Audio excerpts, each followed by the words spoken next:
एक कुतर्क की बुद्धि है, दूसरा संत का प्रसाद है। जब दोनों बच्चे बड़े होने लगे ना, गोकर्ण संत के प्रसाद से तो माला करते और धुंधकारी क्या करता था बताओ? स्नान शौच क्रिया बाएं हाथ से भोजन करता था, बिना नहाए खाता था। छोटे छोटे बच्चों के संग खेलने जाता था तो उनको कुआं में फेंक के आ जाता था। अगर इससे कोई विकलांग व्यक्ति कहे हमको रोड पार करा दो तो क्या करता था? सामने से तेज बैलगाड़ी आ रही होती थी दौड़ती हुई, विकलांग व्यक्ति को तेज बैलगाड़ी के सामने खड़ा करके भाग जाता था। बड़ा दुष्ट था, बड़ा नालायक था, उद्यमी। और एक बात बताऊं, ब्राह्मण होकर के धुंधकारी शराब पीने लग गए।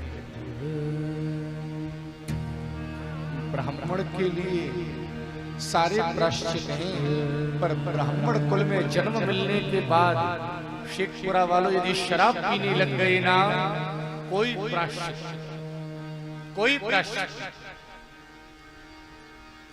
धुंधकारी शराब पीने लग गए और जो पीते हैं ये बर्बाद करते हैं।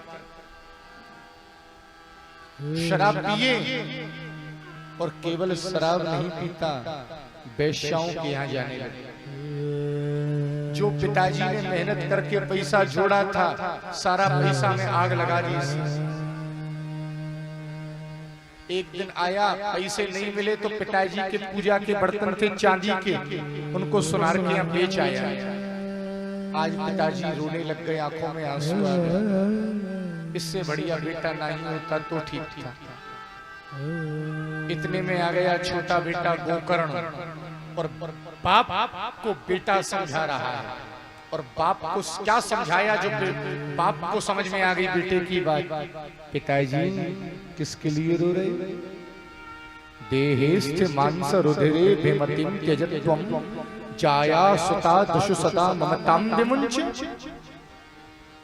शरीर से अपनत्व, परिवार से ममत्व, इसको त्यागो। लोक धर्म को छोड़ करके भागवत धर्म को पकड़ो। और क्या बेटा बेटी पोता पोती, चलो यहां से। बेटा बेटी से कल्याण नहीं होगा, कल्याण करना है तो कन्हैया की शरण में जाओ। कोई नहीं बचा है धरती पर, जीवन नष्ट होने वाला है आपका। अब ठाकुर जी की शरण में जाइए। जब बेटा ने बाप को समझाया, बाप की बात समझ में आ गई और सब कुछ छोड़ करके वृंदावन चले गए। धुंधकारी के घर में गोकर्ण जी ने बाप को भेज दिया वृंदावन। एक दिन शराब पी करके आया धुंधकारी, माँ से बोला पैसा दे जो बाप ने जोड़ा है। माँ ने कहा बेटा तू ले तो गया जो आया था। बोले तेरे पास और पैसा है। माँ की चोटी पकड़, बुद्धि खराब हो गई। माँ से बोला पैसा दे। माँ रोने लग गई, बोले ये तो मेरा ही, जो मैंने परवरिश का ही नतीजा मिला। बोले छोड़ देती। माँ ने कहा छोड़। जैसी चोटी छोड़ी, घर में कुआं था, कुआं में कूद करके भैया मर गए। अब तो महाराज बाप वृंदावन चला गया, मैया मर गई, छोटा भैया गोकर्ण चला गया तीर्थ यात्रा करके। अब घर में अकेला बच गया धुंधकारी। पहले तो वेश्याओं के यहाँ जाया करता था, 5 वेश्याओं को ले आया। वेश्या रोक डिमांड करने लगी, मांग करने लगी, हमको ये चाहिए। इसको लगा कब तक मांग पूरी करूंगा। एक दिन इसने क्या किया, सोचा राजा के यहाँ डाका डाल देता हूँ। राजा के यहाँ डाका डालने चला गया, खूब हीरा मोती के हार लेकर के आ गया। वेश्या खुश हो गई। वेश्या बोली अब तो इतना पैसा लेकर आया, हमारी पूरी जिंदगी निकल जाएगी। वेश्याओं ने इसके भोजन में जहर मिलाया। भोजन करने लगा, तड़पने लगा, पर मरा नहीं। वेश्या ने फांसी का फंदा बनाया, इसके गले में डाला, 5 मिलकर के खींचने लगी, नहीं खींच पाई। इतने में आ गया कौन? एक वेश्या गरम गरम अंगारे लाई, इसके मुंह में ठूस ठूस के भरने लगी। ये तड़प तड़प के मरा धुंधकारी, अपने बुरे कर्मों के कारण ये महाप्रीत। ब्राह्मण होकर के शराब पिया, वेश्याओं का संग किया और मरा कैसे? इसीलिए भागवत में कहते हैं दुष्ट स्त्रियों का भरोसा नहीं। महाराज आज धुंधकारी मर गए। वेश्याओं ने कहा हमारे पति तो गए व्यापार कर। गोकर्ण जी समझ गए मेरा भैया नहीं बचा। अपने भैया के लिए आपके बिहार में तीर्थ है ना गया जी, क्या पितरों का श्राद्ध, वहां गए। और वहां जाकर के अपने पितरों के लिए इन्होंने क्या किया, श्राद्ध किया। ऐसा कहते हैं, कोटि जन्म प्रथम पापम गया श्राद्धे विनश्यति, करोड़ों जन्मों से भी भटक रहा हो और गया में यदि उसका श्राद्ध कर दिया जाए तो महाराज मुक्त हो जाए। गोकर्ण जी अपने भैया का श्राद्ध करके घर आए, घर में सो रहे थे तो रात में कहीं इनको हाथी दिखाई दी, कहीं गेंडा दिखाई दी, अग्नि दिखाई दी, कहीं भैंसा। इन्होंने सोचा ये क्या है, कमंडल से हाथ में जल लिया, गायत्री मंत्र पढ़ करके मारा, पूछा कौन हो, तो इसका भैया सामने आ गया। अहम भ्राता त्वदीयोस्मि धुंधकारी नामतः, मैं आपका भैया हूँ धुंधकारी, मैंने ब्राह्मण होकर के शराब पिया, वेश्याओं का संग किया, इसीलिए मैं महाप्रेत बन गया, मुझे बचाइए। गोकर्ण जी बोले, भैया मैंने तेरे लिए गया में जाकर के पिंड किया है, श्राद्ध किया है। धुंधकारी बोला, भैया एक बार नहीं, गया श्राद्ध शतेनापि, तू 100 बार भी करेगा तो मेरा कल्याण नहीं होगा। आप में से बहुत लोगों ने भागवत सुना, अभी हमने कहा करोड़ों जन्मों का पापी हो और गया में जाकर के श्राद्ध करे तो मुक्त हो जाता है, पर गोकर्ण ने जब धुंधकारी के लिए श्राद्ध किया तो इसकी मुक्ति क्यों नहीं हुई? आपने बहुत भागवत सुनी, क्यों नहीं हुई बताऊं? ये धुंधकारी किसका बेटा है? बोलो जी, बोलो ना। धुंधली का नहीं, धुंधली की बहन का बेटा। और जब गोकर्ण जी धुंधकारी के लिए संकल्प बोलते थे श्राद्ध में, तो किसका पुत्र बोलते थे? गोकर्ण आत्मदेव का पुत्र बोलते थे, अपना पुत्र। अच्छा एक बात बताओ, आपको कलकत्ता कोई सामान भेजना है बड़ा बाजार, और आप एड्रेस दे रहे हो सोल्टेक का, पहुंचेगा? हाँ या ना? श्राद्ध करना है धुंधकारी का और गोत्र बोला जा रहा है आत्मदेव का। ये बेटा किसका था? धुंधली की बहन का। इसीलिए कल ये चर्चा चल रही थी जब दृष्ट बल रही थी, आप में से हर व्यक्ति को, हर सनातनी को, हर हिंदू को अपने गोत्र का तो पता होना चाहिए। हमारा गोत्र क्या है? हाँ, आज भैया मेरी मुक्ति करो, मेरे गला सुई की नोक जैसा हो गया, पानी भी नहीं पी पाता। गोकर्ण जी बोले मैं कुछ करूंगा। अगले दिन जब सूर्य निकल रहे थे, सूर्य देव को रोका, बोले मेरे भैया की मुक्ति के लिए कोई उपाय बताओ। सूर्य देव ने कहा, श्रीमद् भागवतान मुक्ति ही सप्ताहम वाचनम करो,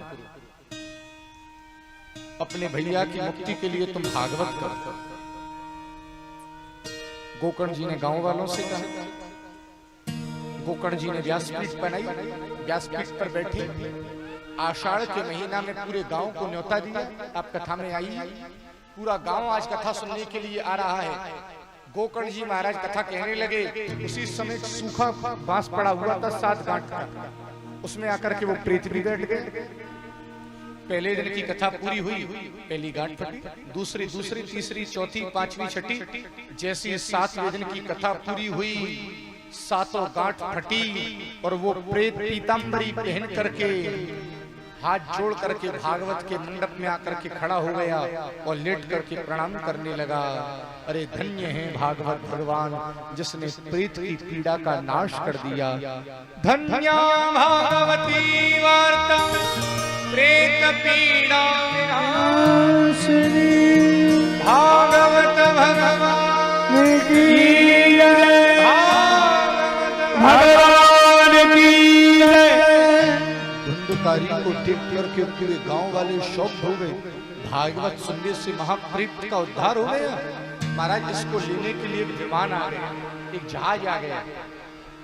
गोकर्ण जी ने पूछा, भाई कथा तो पूरे गांव वालों ने सुनी, तो जहाज एक क्यों आया विमान?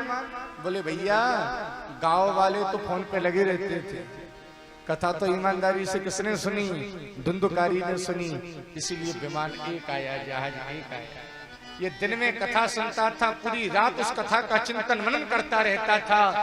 गांव वाले बोले भैया दूसरी बार भागवत सुनाओ, इस बार हम फिर सुनना चाहते हैं। पहली आषाढ़ में हुई, दूसरी कथा श्रावण में हुई। 7 दिन कथा सुनाई गोकर्ण ने, और इस बार गांव वालों ने धुंधकारी जैसे कथा सुनी। 7वें दिन जैसी कथा पूरी हुई, हजारों हजार विमान जहाज आ गए गांव में। एक बात कहूं, जितने लोग जैसे अयोध्यावासी अयोध्या वासना सर्वे राम जी के संग साकेत गए, ब्रजवासी गोलोक गए, आज जैसे भागवत पूरी हुई, आत्मदेव के पुत्र गोकर्ण द्वारा भागवत सुन के सभी श्रोताओं का कल्याण हुआ। और उस नगर में जो कुत्ता भी रहते थे, जिनके गान में भागवत के शब्द गए, उनका भी कल्याण हुआ, उनका भी कल्याण हुआ, उनका भी कल्याण हुआ। ये भागवत की महिमा है, ये भागवत की महिमा है, ये भागवत। बात समझ में आ रही है? जिसकी मुक्ति गया में पिंड देने से भी नहीं हुई हो, और यदि उसके लिए भागवत करा ली जाए तो उसकी भी मोक्ष हो। ये भागवत का चमत्कार है सिखपुरावर। अब ऐसा है, अब मैं आपको पद्म पुराण के भागवत महात्मा का 6वां अध्याय सुना रहा हूं। जो 21 यजमान यहाँ बैठे हों वो मन से सुनना, मुख्य यजमान बड़े मन से सुनना। अब आपको ये सुनना है भागवत सुननी कैसे है, साथ बहुत ध्यान से सुनना। और जो शेखपुरा वाले नियम से भागवत सुनना चाहते हो वो सुनना, भागवत कैसे सुनी जाती है, बहुत ध्यान से। मैं आपको भागवत श्रवण की विधि बता रहा हूं। अतते संप्रवक्ष्यामा सप्ताह श्रवणे विधि। कभी मन में विचार आए हमें भागवत करा, तो क्या करना चाहिए? लगे मैं अकेला नहीं करा पाऊंगा, 3-4 लोग, 5 लोग, 10 लोग, 20 लोग मिलकर के भी करा सकते। व्यवस्था बहुत बड़ी हो जाती है, अकेले आदमी से कंट्रोल करना बड़ा मुश्किल है।